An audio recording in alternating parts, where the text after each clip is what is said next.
Today on the Church Media Guys, we are talking about how to continue your live stream after reopening your church, because streaming at home is one thing.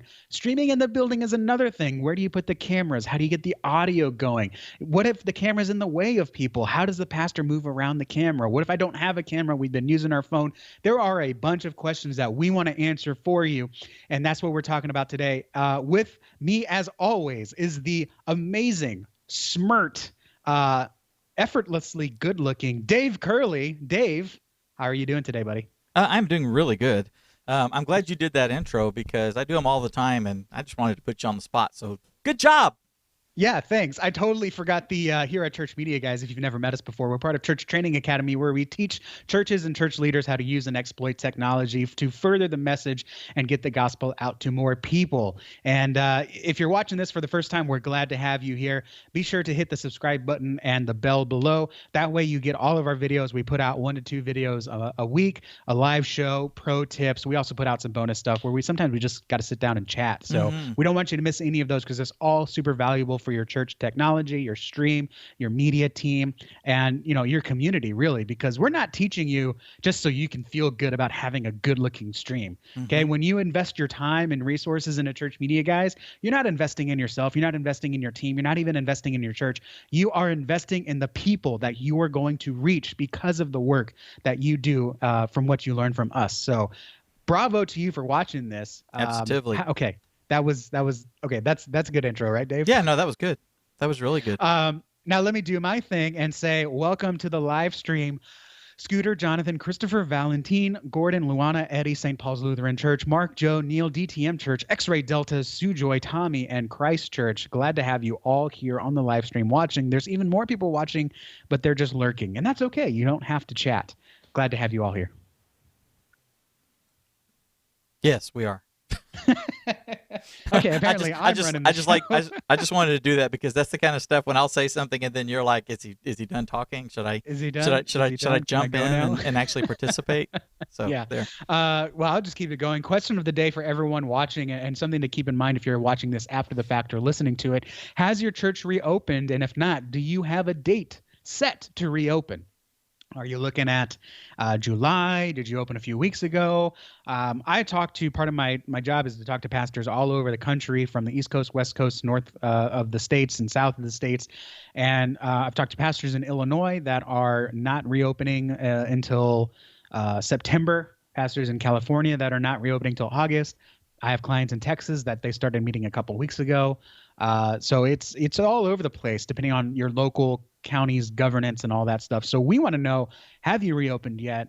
Or do you have a date set to reopen? Because we're talking about live streaming church setup after reopening. Specifically, how do you move from streaming at home or streaming in an empty building to streaming when you got people there? Because unfortunately, the chat's going too fast, so I didn't see it, but someone did say, there it is. Joe said he's interested in the topic because close-up preaching into the camera has been a good thing, but now that they're moving back, doing live in a big room is just totally different than speaking to a live stream audience. So that's kind of what we want to get into because this is something that's pretty important, because planning your live stream needs to start now. Yeah. Even if you're overseas or in the States and you're just not going to even talk about reopening till August. Okay.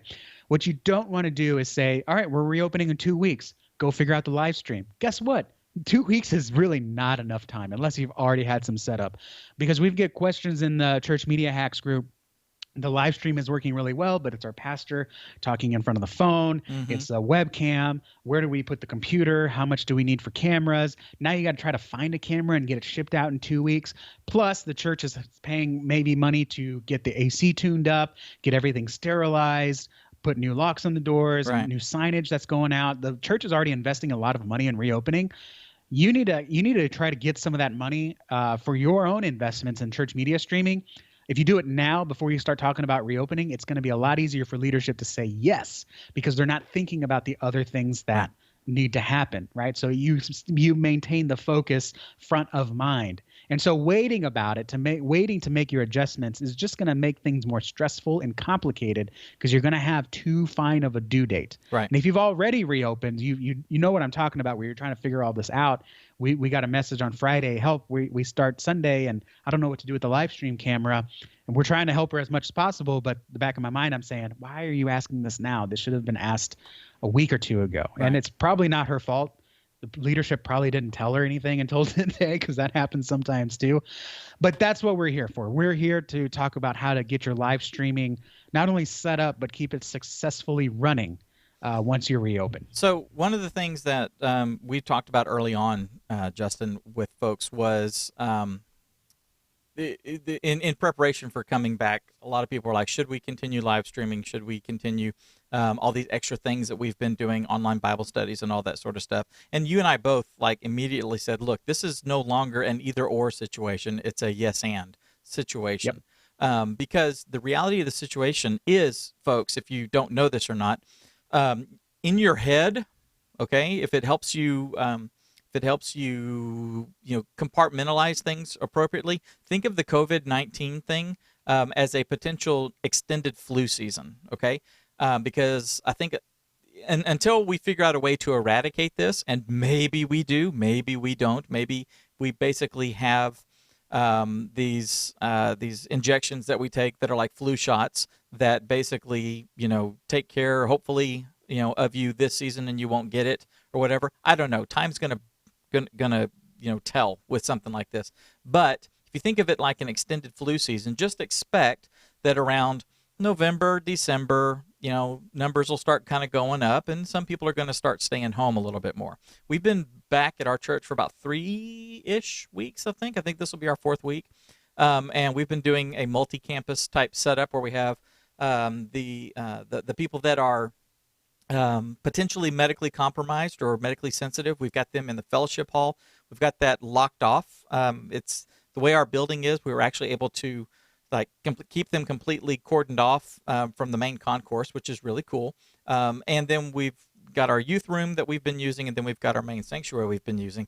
But where we were running 230 or so online, we're now running about 100, 110 or something like that. So that tells me that a lot of people still aren't there. So I'm expecting those numbers to kind of go down a little bit as people start getting more secure and not seeing their brothers and sisters in Christ as bioweapons.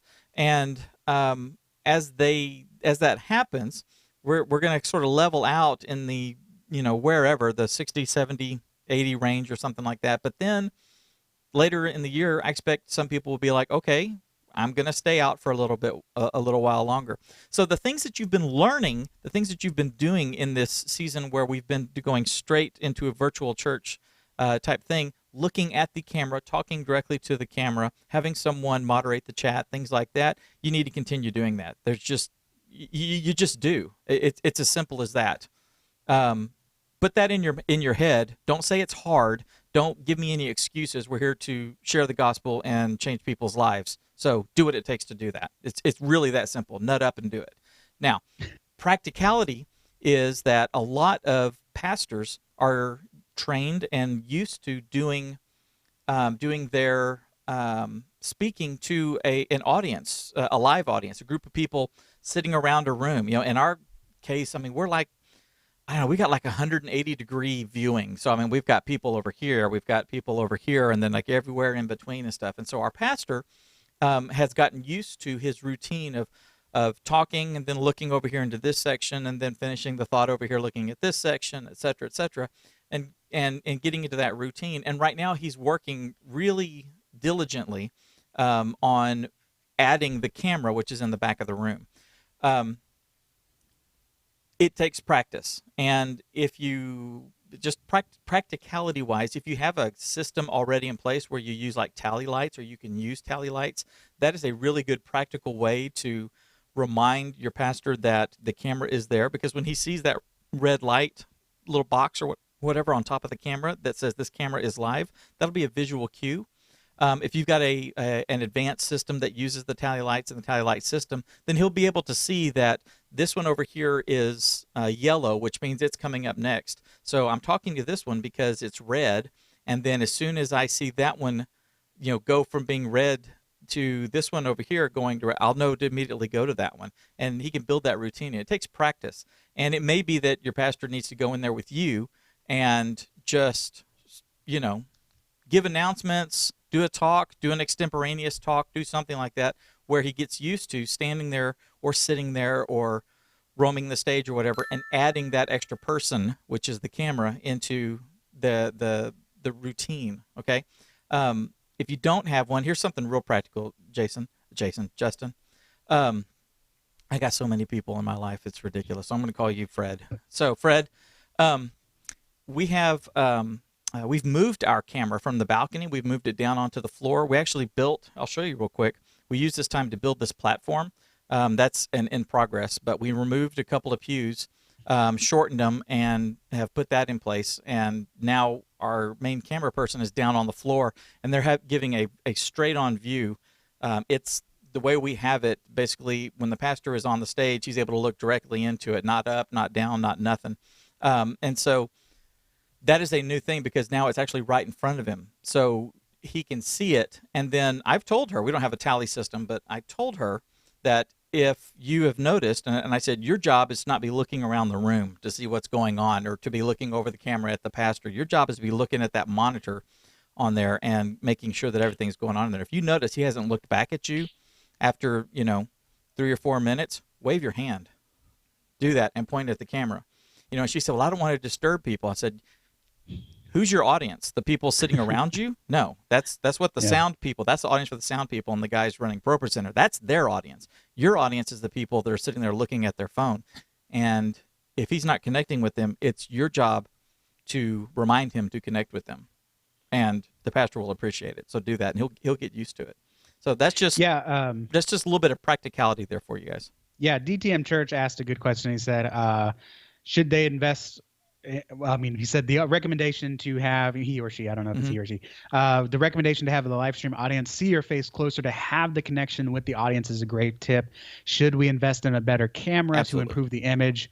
Absolutely, if you can. And I love that you said invest, right? Because you're not just throwing money out the window. This is something that should give you a great return. So go to, put the link in the chat, kit.co/church media, guys. That's kind of all the cameras that we put together that fits multiple church budgets that have good zoom for that. And also, shout out to Holly. Holly, I believe, is a CTA insider, and she asked a question, so we don't want to answer it here. She said they've been using an iPad, sometimes an iPhone, to broadcast Sunday morning, and it works well, except for the sound. How can she get a mic to plug into the iPad? Now, she said mic, but obviously we'd probably want the soundboard. Yeah, you want the soundboard. Is there a mic that she can get as well to plug into the iPad? Yeah, I mean, she can. We again go to kit.co/church media guys. I did a URL for that. I can't remember what it is. If it was like Church Gear Guide or something like that. We'll actually, after we've trimmed this, we'll actually put it down in the official description and stuff, guys. We have a whole bunch of URLs that we route to things like that. I just did not have that list in front of me. I'm sorry about that. Oh, here it is. Yeah, I got it. Okay, Holly, I'm going to put this link in here for you. But there's things you could do. What the best thing though, Holly, is to get something like an iRig, which will use the little Thunderbolt, not Thunderbolt. What is it? Lightning on those things. The Lightning connector, and then it has an input for like an XLR cable or a 1/4 inch cable that you can actually run out of one of the outputs of your soundboard and run it directly into there. And then it's got little dials on it and stuff so that you can actually set that level and you can actually get good clean sound in doing that. It works with the phones as well. And if you're doing Android or using a Galaxy Tab or something like that, then you have you have the just a 1/4 inch jack or a USB-C version, I think, as well. I think they've done a USB-C. I have to look. Anyway. Yeah. But the deal is it's basically a sound interface for you. And, depending, a lot of the iPads and iPhones and stuff recognize USB devices. I know that the phones, Android phones, the Galaxies and stuff, recognize various USB devices. So you may literally be able to plug in a USB mixer. So, I mean, play with that, okay?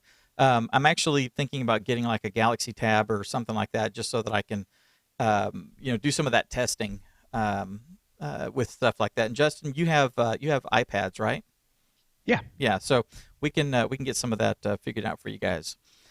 Anyway, back to the thing. Just jumping back to a macro level. Why keep doing the live stream, especially if you've not done it before and you started it with the virtual church?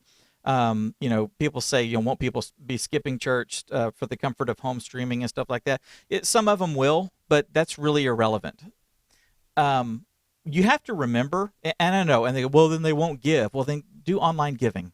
If you're putting these things into place in your church, and you're promoting it just like you would promote anything else, then it's just going to become a part of your church's culture, and that's what it is. Now, you and I know, Justin, and everybody sitting in here, we know that church is much, much more about the community and about coming together and about building relationships and going out to eat afterwards and praying with each other and hugging each other and all that than it is standing there listening to a Bible study. And it is that community that people are missing and will miss. So will some people skip church for the comfort of home streaming? Sure. Will some people be lazy? Sure. Will they miss out on the blessing of being around other people? Yes. Encourage them to come. It's that simple. Build relationships so that they want to do that, and this is available to them if they can't.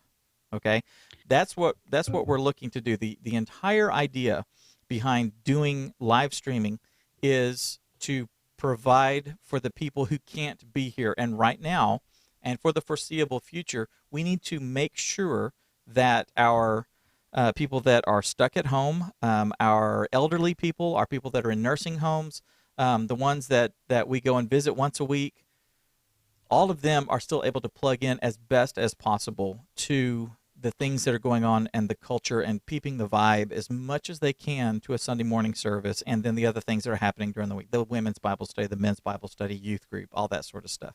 So providing this window or providing a way for them to do it. Yes, maybe you only have 6. Maybe you have 600 if you're a large church. I mean, who knows? The thing is, it's another place for them. And encourage them when they're ready to come and be a part of this. And make sure that as you're doing the promotions and doing things for online giving, at our church, all of a sudden, we have 4 ways to give now.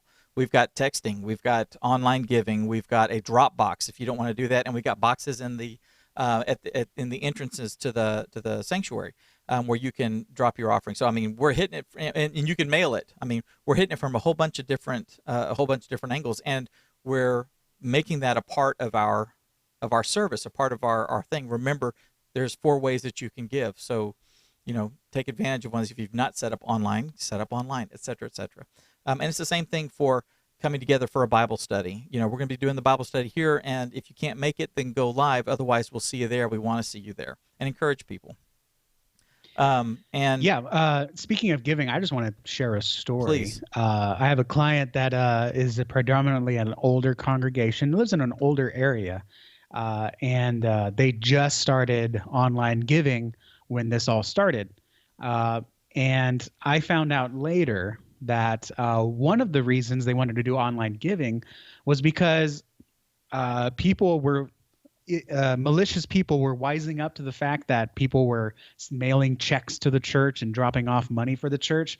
And these malicious people were basically breaking into local neighborhood church mailboxes looking for checks and money and stuff. Right. And they had a large, like $10,000 donation come in through the online platform. And, the fact that this was happening in their area, and specifically their church mailbox was attacked like 2 or 3 times, was really a big deal for them to have an online giving platform that they didn't have to worry about checks getting lost. Because, it's a check too. You just don't know, did the church cash it? Is the bank on a hold with it? What's happening with that? I hate checks. I understand the necessity for them sometimes, but having online giving, it's just one of those things you don't really think about. Like online giving, you're going to save the administration time because they don't have to go to the bank. They don't have to sync it up manually with their church platform, planning center or whatever. CRM is not the right word. But anyways, people management software, but also, you're also securely giving because there is no check to get lost, to get stolen, to get whatever. You're just giving online. I think that's really cool. So that's a good thing to also keep in there. I want to jump to, one of the things that you need to do is not only have your pastor aware that people are streaming online, and pastor, especially when you go from a live stream where it's right here in front of the camera to you're on stage and now the camera's kind of in the back. Also make sure that your pastors, hopefully, or someone is watching the live stream while they're streaming at home. Once your pastor gets on stage, he's got a lot to think about. He's got to think about his timing. He's got to think about, his area of presence. He's got to think about his notes, obviously, and how he's teaching and where he's moving to and how he's going to speak to make the point.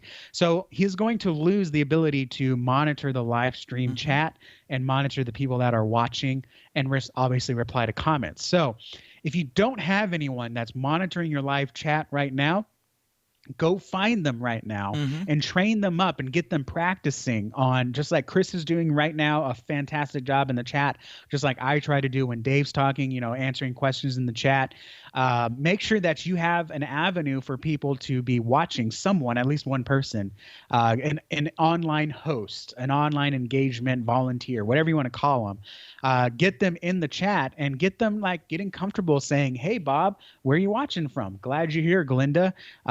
How's Robert doing?" Or just, "Hey, guys, if you have any questions about this announcement that was just made, go sign up for youth camp at this address, or sign up to do grocery deliveries at this online address, or we're doing giving time here in the church, but you can also give online at this address. Here's the verses that Pastor just talked about." I like to, even even if I don't have it in advance and a worship song comes up, I will do a quick Google search. What is the story behind Good Father? It came out of this verse. I will grab that verse and paste it in the chat. That's cool. Just to kind of do an encouragement that's related to the song. There's a whole bunch of stuff like that. Sometimes when Pastor tells a story and it's like a really cool story, I'll have to go pull up the Wikipedia article or go find if he quotes John Piper. I'll go find it because John Piper has an article for everything he's ever taught. Go to what's the Desire God, something like that. Go find the article that's related to that quote and put it in the chat for someone to watch, someone to read afterwards. I mean, so you can do a lot in the chat. You put a picture of Peter Piper? Is that what you do? John Piper. Oh, sorry. Stay with me, Dave. Sorry. Desiring God is the blog.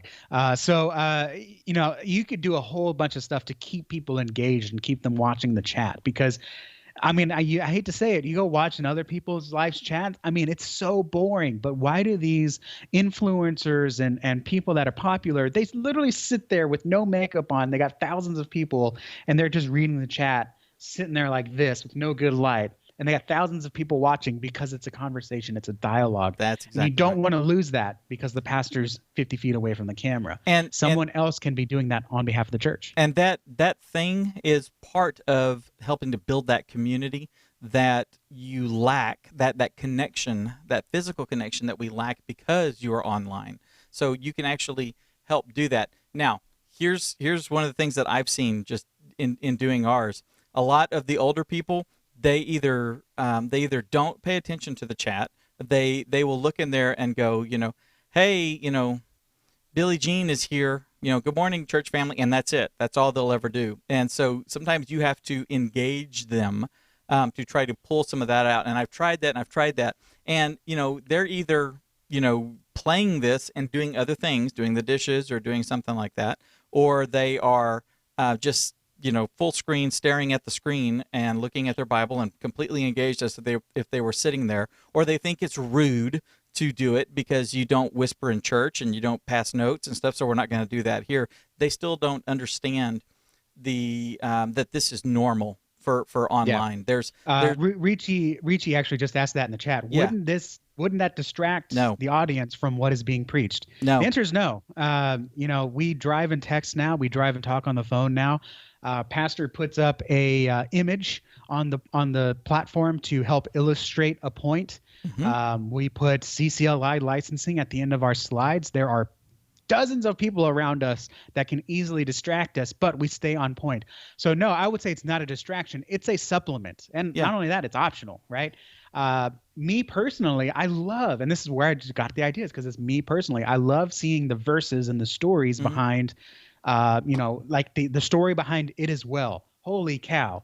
I would love to read that story. And no one's going to sit there and leave the stream and then go read the Wikipedia article for 15 minutes. Right. They're going to go see a little bit of an excerpt and say, wow, this song was really born out of a hard time. And it gives those words, It Is Well, even more meaning. So when I do go back and I sing the last verse, it really stirs up an even more emotional connection to what God is doing in my life and other people's lives.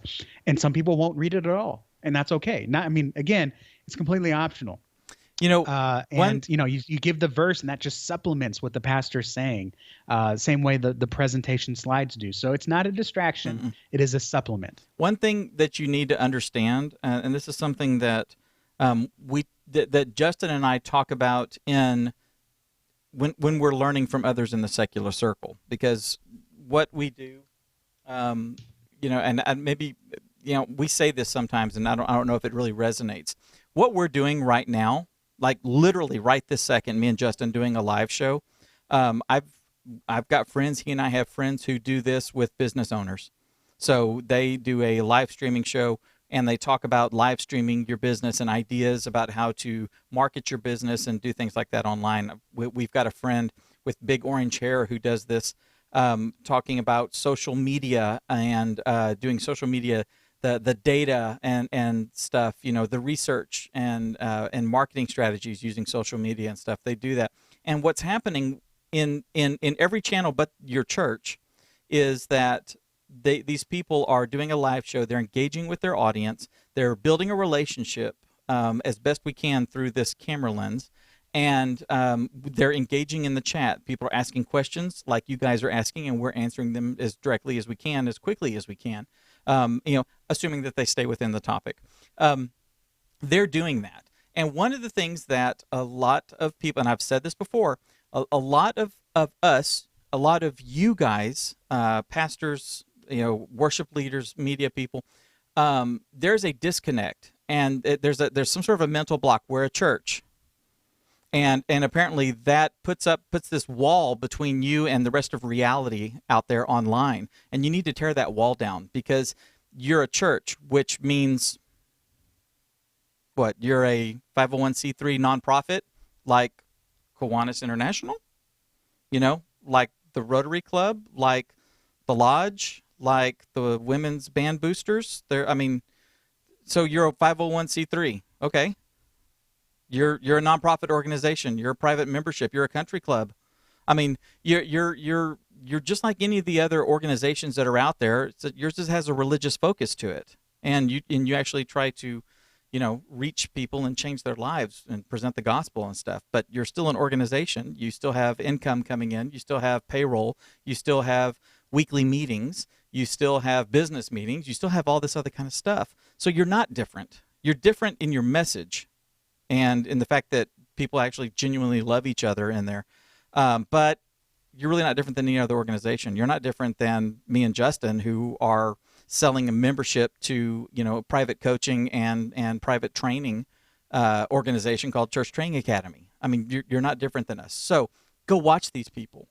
Go look at what other people are doing online, whether they're public speakers, whether they're other pastors, whether they're just someone a gamer, just somebody that you enjoy. Take a look at how they're engaging with their audience, and you can bring some of that in. I know, a lot of pastors that, in churches, people will amen. They will, cause a ruckus and stuff, a good ruckus, that is, in the middle of the church service, and that fuels the pastor. And that also lets them know, I'm on the right track here. They're resonating with what I say. So we need to do that with the people online. Now, your pastor may not be able to. Your pastor could be really good at it. The ability to have a stream going, especially maybe during like the worship time or pre-service or something, where he's just kind of greeting people in there, saying, "Hey, I can't wait. We're going to get started here in a few minutes." Doing something like that. But then when you get up there on the stage and you start going, the worship pastor, the person doing the announcements, the person that is who is the pastor, if you've got someone who comes up to sing a song, anything like that, look at that camera now. Okay, practice that. Get up there and talk to the camera like I'm talking to you right now, as well as look around and see the other smiling faces. And if you're like me, when I do public speaking, I try to find 3 or 4 people in there that I see that are nodding and that I see a connection being made, and then I will go back and forth between those people. And sometimes I will call them out and engage with them. You can do the exact same thing with that camera. That's that 4th person that you want to talk to. And then always greet them. That's something I saw Greg Laurie doing that. I thought this is it's so simple and it's just so brilliant. Good morning, church. It's so good to see you guys. Hey, you guys at our Riverside campus, good morning. I wish I could be there with you, and I hope that this is a blessing to you. If you're watching us online, we are so glad you're here, et cetera, et cetera, et cetera. And as you get started, you do that, and that brings them in. Just like we say, hey guys, we're going to get started here in just a second. Welcome everybody. Hello to Bob Smith, and we start running through that. You can do stuff like that. Yes, 100%. See, your timing was good on that one. Tommy said that he uses one of my ideas and asks in the chat for birthdays or if anyone has a prayer request. And then the pastor reads the chat after the fact and reacts to the prayer request. Bonus points too. Pastors should, I know we used to do this with prayer groups. They would send letters to people they prayed for. Hey, just let you know we prayed for you. But I would, as the pastor or whoever, send a DM because you got their chat, you got their profile on Facebook. Send a DM. Hey, we got your prayer request. We are praying for you. If there's anything else you need us to do through this time, let us know. We're here to serve. That's a huge thing. So let's talk about actually setting up your church live stream in the last 10 minutes that we have here. So number one that I recommend, and we say this all the time, especially in our Facebook group, when you want to start setting up your live stream for your church, go to easylivestreaming.com. That's our guide on 4 ways to live stream. What you've probably been doing now that we've been remote is what we call selfie mode, maybe indie mode. But as you go into the church, selfie mode gets a little bit harder. Now, obviously, we want to do desktop mode. You got the camera with a good zoom, kit.co/church media guys. You can find all the cameras and audio stuff there too. That may be really difficult. I know one of our insiders is still using like a Blue Yeti mic that's like on the pulpit and they stream it from there. That looks really weird. However, we are in a really weird time. Okay. We are. I believe, at least the congregations that I've been a part of, there is going to be some grace when you come back. And they will understand, why is there a phone on the pastor's pulpit? Oh, it's for the 300 people watching the live stream versus the 30 that are in the building. I believe that there will be some grace there, even if there is a Blue Yeti mic, which is not ideal. But you know what? Pastor's going to stay behind the pulpit. He might grab the Yeti mic, and he might also have the lapel mic or the Countryman mic. It looks weird. But again, we're in a weird time. That's going to be okay. If you don't have a good quality camera with a zoom, but it looks good from the bottom of the steps, maybe in the aisle, as long as you don't use the aisle for church, I'm okay with putting the camera right in the aisle of the first row or maybe on the seat of the first row. It's not ideal. We want you to move past it. It's not an endpoint. But if that's what you got to do because you're starting this Sunday and you don't have another alternative, work with that for this week and then continue working on what camera do we need? What's a better place for it? Do we need to build a box to bring it up to eye level with the pastor? There's a couple things to do there, but don't think that just because you can't spend $2,000 and get a camera, an ATEM Mini with all the connections and live stream to restream and all that stuff, that you can't happen. It's all iterations, and that's what the guide easylivestreaming.com is all about, iterations. Dave, do you agree with that? Do you have any other ideas for that? Well, when you talk about putting in the aisle, keep in mind you need to not do anything that could impede traffic. You don't want to cause, if there's an emergency and everybody needs to escape the building, that the paths of egress are left open. So do that. We talked about that actually. We were like, we could just sort of cordon off the front piece of the aisle, like the first 2 rows, and actually put it right here at the end of the aisle. For the next few weeks while we do this. We said, we can't, because if there's a fire, if something happens, people need to be able to run up that aisle and get out the door. So you can't do that. So that's why we took 2 pews out of the back. And what we did, in fact, I'll go back to the picture and just show you. This is just something really practical. Let's see, that one. There you go. Take a look at this. And I don't know if you can, there we go. I'll make it a little bit bigger. Okay. So the way these pews are, these sections are all basically identical, okay? And they go around, kind of like an octagon, okay? Now this back row back here that I'm showing you off to the left. Actually, I'm trying to see, you can't see my thing. There you go. This back row back here, you'll notice that there's a crease in between it. That's actually two halves of a pew. So what in our section over here where the stage is we took out two rows, and which would be basically these two rows over on the appropriate side, and then we took the two halves and we put them on one side. So we took one full row out, and then we took those two halves and put them behind each other. So if I were to look on the other side of where the step is, there is a row. There are two short pews. It's basically the big pew in the back. You guys get creative like that, because you could do that and make a place for a platform if you don't have one already down on the floor. And then when you look over here at this little plug, we bought these little plugs that we could have power and we could have HDMI, and we ran it straight up because our worship or our media booth is actually like right up here in the ceiling, in fact, like at this corner here, you can actually see like the bottom of the television. It is directly above that. So we were able to make a run directly up there. Very easy to do. Building the stage, we had a guy in our church who's a contractor. We bought the materials. He came in and put it together, and then we got some pipe and we started doing the railing, and now it's really secure and it's great and it's wonderful. And we got a chair and got it set up. We got a tripod there. And what we're actually going to do is add another camera, so that we have the one camera that's on a tripod that Lisa is going to use to follow the pastor around.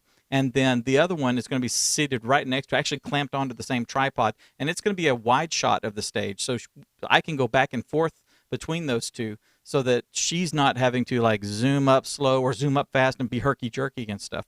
So between that and then the one that we have up in the balcony, which would be our third camera, that's giving an eagle eye kind of view of the entire downstairs area, the big shot of the stage and all that. We have those three things. And guys, you could do this with $250 cameras if you need to. If you're using your phone, then you get a couple of these $250 Vixia cameras and get them set up, and you're going to have a much better experience for the people that are viewing. Remember, when we're talking about live streaming, your audience is not the people sitting in the pews. Not at all. You're not concerned with them at all.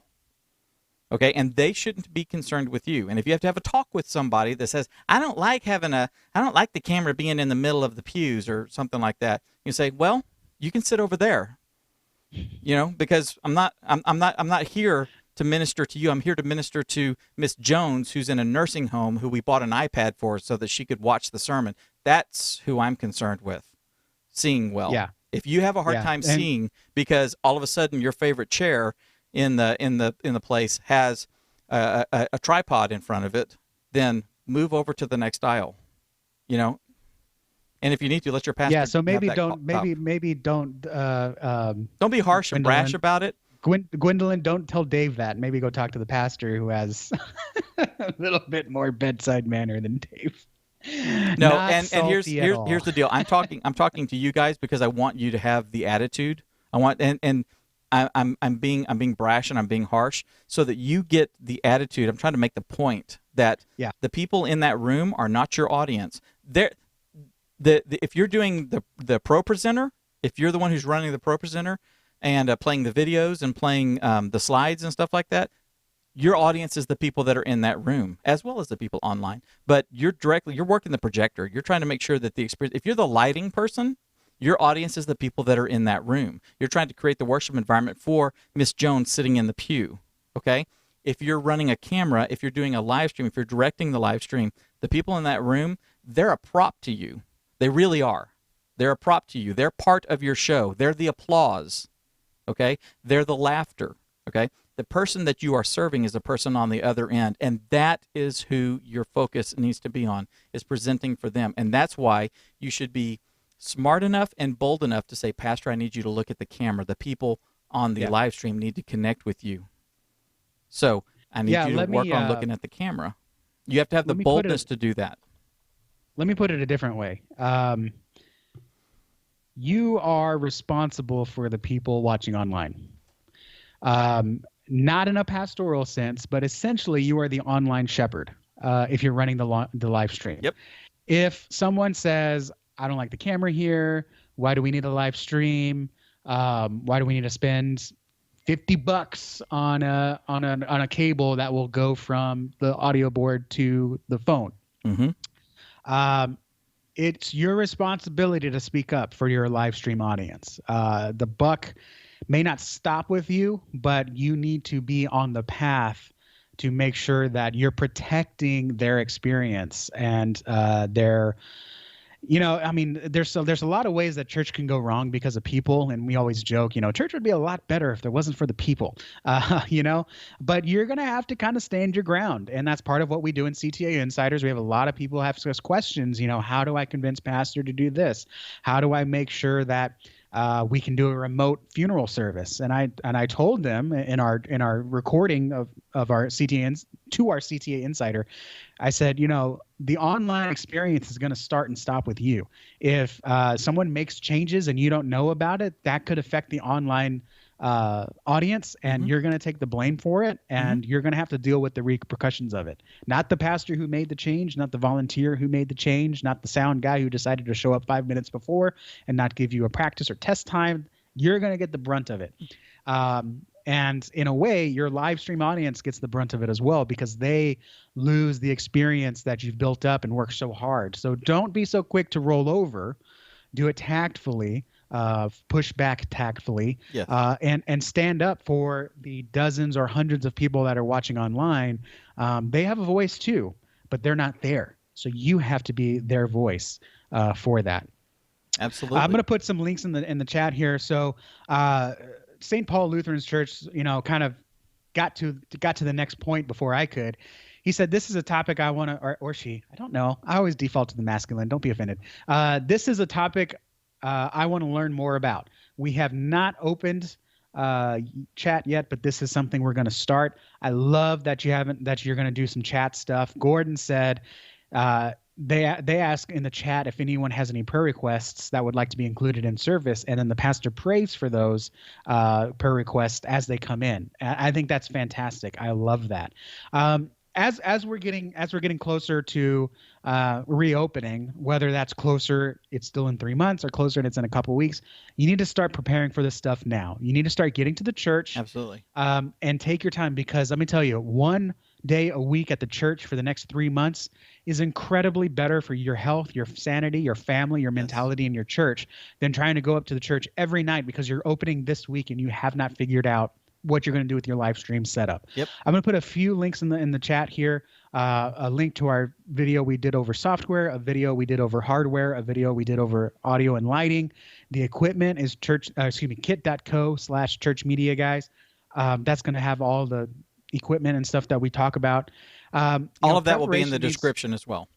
Yeah, preparation needs to start now, not when you set a date, because you need to get. I mean, how much better would it be if you knew? It's not a matter of do we know when we're going to reopen? It's a matter of you are going to reopen. Yeah. So are you going to get this figured out sooner, or are you going to procrastinate? And again, your online experience is going to suffer if you try to cram everything in a week or 2 weeks. So you need to make sure you're in the reopening conversation and that you're slowly putting in iterations. So we can buy the camera this month, but the next month we have to wait till more donations come in. So then we can buy the capture card, and then we can get the software.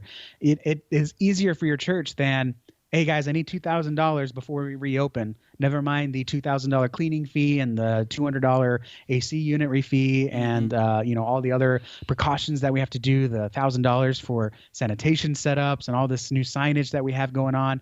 All of a sudden, your $2,000 is going to get put on the back burner. Yep. Get in front of it, so that way you know that you're going to be set up and you're good to go, and you can kind of just test it and be confident that first morning it's going to go smooth. I mean, just imagine just coming in Sunday morning when you reopen and everything just works. That doesn't just happen. That doesn't happen a week before you reopen. It happens when you start preparing now. So start preparing now. And the reality is that the people that have been away for the past 2.5, 3 months like that will be very pleased when they walk in and they see that you have put things in place that you can that you can continue the experience for them if they can't be there. That you've made some adjustments inside. We hit on some of the negative and stuff like that, but the most negative people at our church have been largely quiet. A little grumble here, a little grumble there, and we said, well, we're glad you're here, and remember, we're doing this for the people online. That's the attitude that I have when I push back. So just understand that I'm being a lot bolder with you guys because I want you to have that down in your soul that this is your responsibility. But most people are going to be very, very pleased with the changes that you've made. Dude, we need to tell them about using Restream, by the way, which if you guys haven't used before, is really cool. It's a service that Justin and I use. I use it at our church as well. If you go to getrestream.com and when you sign up, you're going to get a $10 credit as you get started. Restream is really cool because it lets you basically stream your service to one location, and then which is them, Restream, and then when they get it, you can then put in the information for your YouTube channel, for your Facebook profile or page or group. You can put in, like, if you have an audience on Twitch, you can do that. If you want to build an audience on Twitch, if you're using Periscope or Twitter, any other services, there's a lot of platforms out there. You can even put in other platforms that nobody's even heard of before. You can just do like a raw RTMP feed where you just give it a server and then you give it a stream key, and it's Bill and Ted's excellent live streaming service that no one's ever heard of, but you're using. I mean, it's really flexible. It's really cool. So go to getrestream.com. This show is brought to you by Restream, and we really appreciate their support. If you use our link, then that helps Church Media guys, and we greatly appreciate it. Basically, folks, going back is going to be a little different. Do not allow yourself to lose the momentum that you've been gaining over the last few months as you've been live streaming. I want to encourage you all to continue with that, continue the learning process, continue everything that you've been doing. Increase your skills, increase your stretch, grow, and use all of this so that you can continue to change lives. We love you guys. Y'all take care.